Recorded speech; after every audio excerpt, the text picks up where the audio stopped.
Hey everybody, it's Steve with Sky 194, and I just want to say thank you for stopping in and checking out my video, and hope everybody's having a great day today. And we are here at Monza. I figured I'd kind of change it up a little bit, but of course we're here for the pros and cons for the Lexus RC F right there, GT3 car, and what a car. I mean, that's all I can say. What a car. Um, Go over the pros and cons and some of the setup tips and some driving tips. Of course, I have the AI here at 100 and the aggression at 100. So I have everything maxed out, and it was a great race. I mean, I'm definitely going to, next championship, it'll be 100 all the way across, because this was just one awesome race. So let's get on with the, at hand here, the pros and cons. And of course we'll start with the cons first. There's not that many. This car's that good, and there's just not that many of them. First of all, it has some aero drag. Now again, all these cons I'm saying are really on the minor side, because this car really doesn't have that many cons. But it has some aero drag.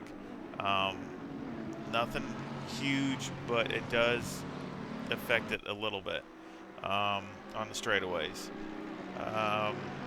Mileage is average. Again, it's minor.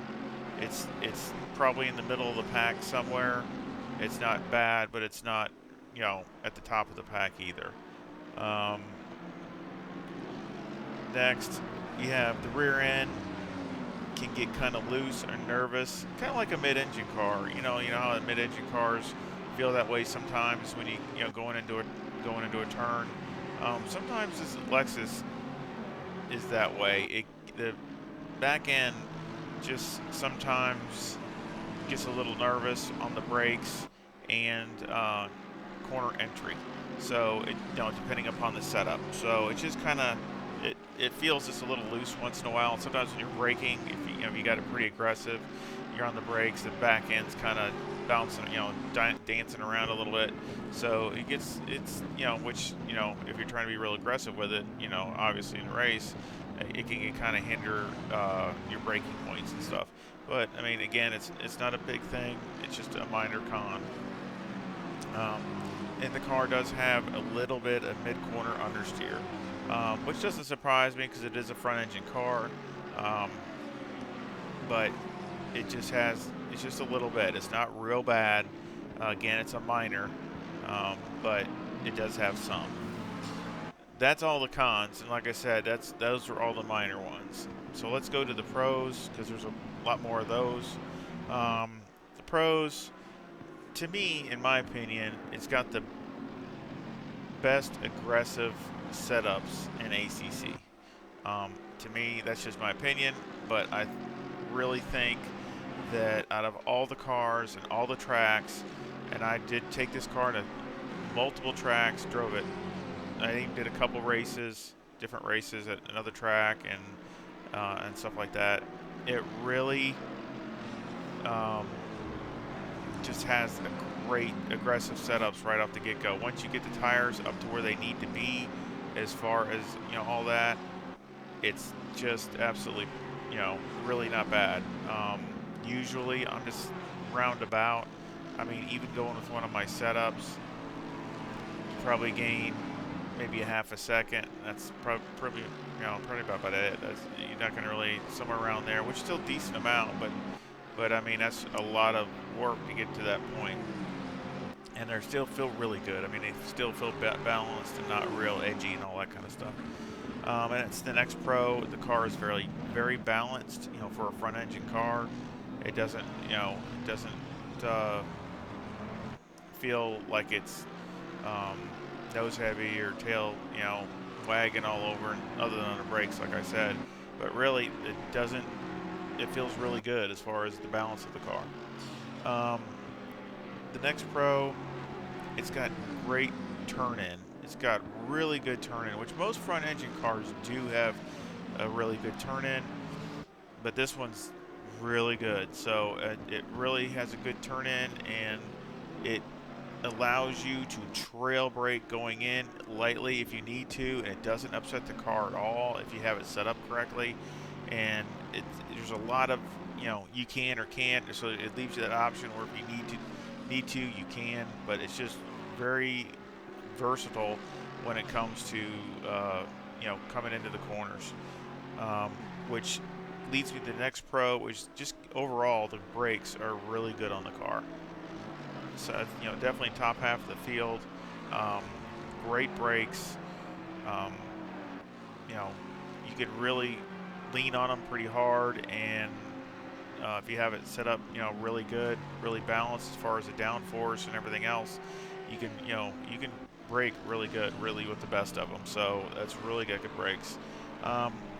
This is one thing I really learned here at Monza. This thing is a monster drafter. And what I mean by that is, it does, and this is where I'm thinking, it's got the little bit of aero drag. I mean, you look at the car. I mean, it's got these big, huge fenders. It's, compared to the Ferrari or the Lamborghini, it's sticking way up in the air. Even the AMG, really. But when that thing gets behind somebody, gets behind something, look out. It's like hitting nitrous, because this thing, between the engine and then you got the aero, getting some of that aero off the car. I turned some of the highest speeds ever here at Monza, just doing some messing around with it before this race. I mean, some crazy speeds that I didn't think you could ever do. And I think I would hit like 175 or something like that coming down the front straightaway. It was some crazy amount of speed. I mean, it's just, again, when it's drafting, I mean, you get behind somebody, it will pull like a freight train. So that's really good. So, I mean, it's a good car if you're fighting a Paul Ricard or Monza or any other really long track, and you get behind somebody and it's coming down to last laps, you're probably going to have a good advantage, because you're gonna really pull on them going on the straightaway. This next pro has got a really wide setup envelope, which I think is really nice, and because it's not like a real small window. I mean, you can have a pretty wide operating range, and the car's happy there. I mean, yeah, okay, you might give up a little time, this or that or whatever, but the car's still fast. It's still can compete up near the front, and it just overall is still fun to drive. So I still think that's a plus. And to go with that, it's also, to me, one of my top picks for somebody coming new into ACC sim racing.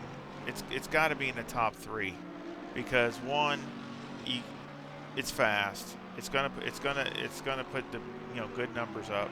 Second of all, the aggressive setups, just about all of them are good. Every one that I could find are either good or really good. So, I mean, other than getting the tires, to the temperatures that you got to get them to, that's really it. And the car will put in some good numbers. So I really think that for somebody new to ACC or doing setups, I think it's got to be one of the top 3 cars, maybe even the top. And that's something. And the next one, of course, is because also it's a top performer.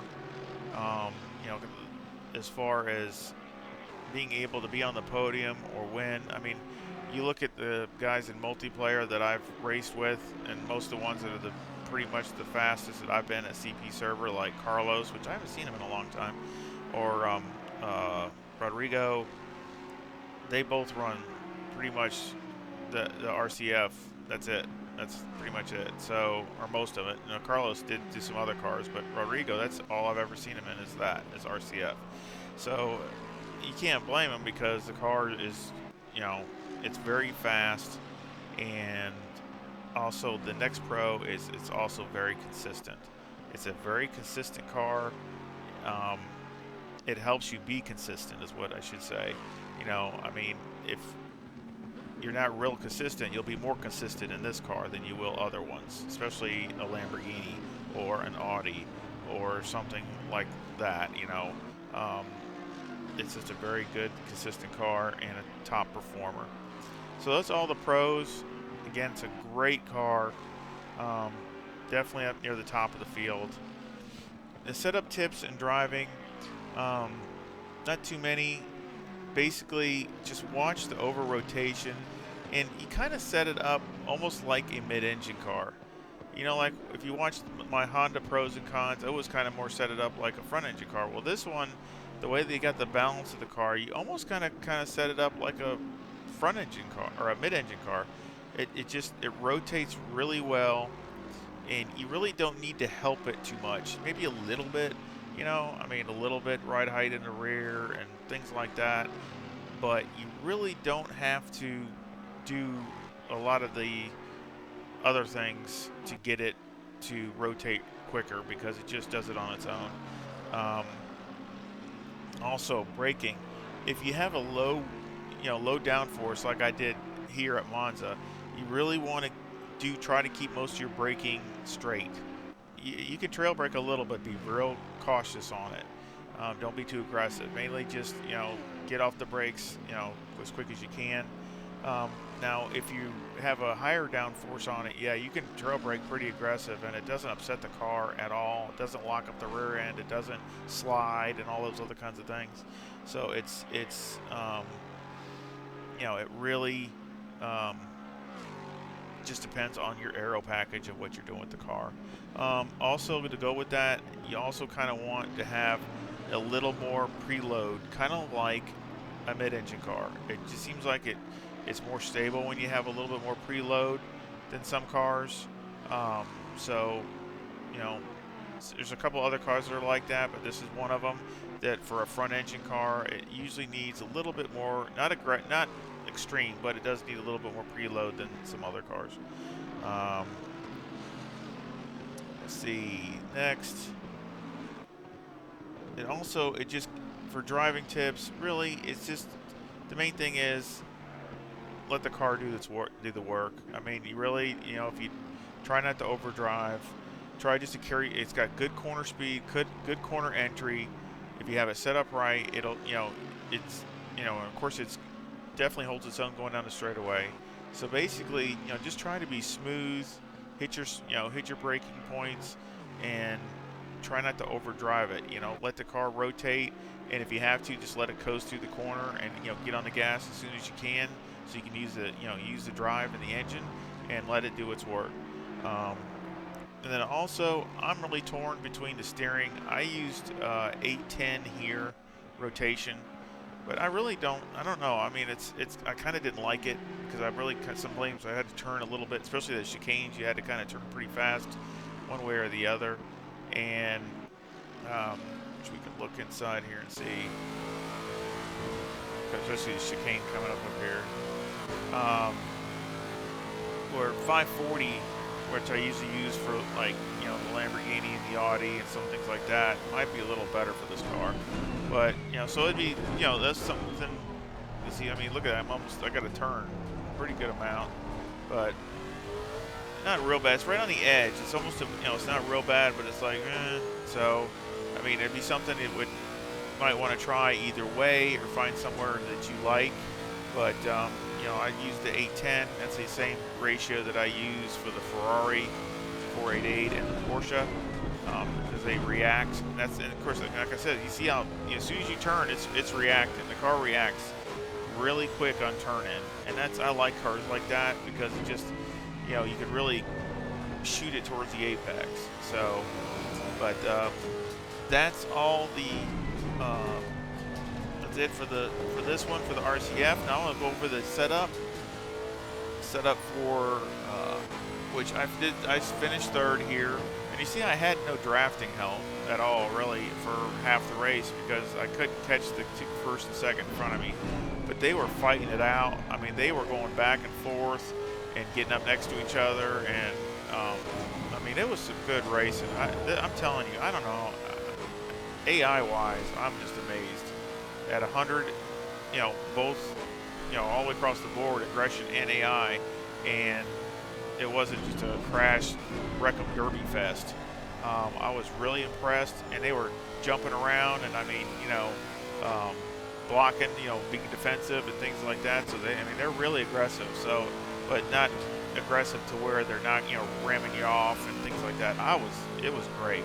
It was, one of the funnest races for an AI race. Um, so let's go. Like I said, I finished third in this. So let's go check out the setup, and we'll check the timetables too. Let's check the timetables real quick. Okay. Okay, there's the timetables. They were all clear. My best time was a 148.83. Um, and then all the rest of them are a 49.0, 30s, 20s, and that last one was not, 98. Um, there's a tenth there, about a tenth and a half there, and that's about equal. No, that's about 2/10. So I could have. Oh no, that's right there. That's equal. Yeah, that's equal. So I mean, I still could have dropped even lower than that if I would have put these together. I probably could have ran a mid 48, and that's with no drafting. So I was pretty happy with that. That's pretty good for me.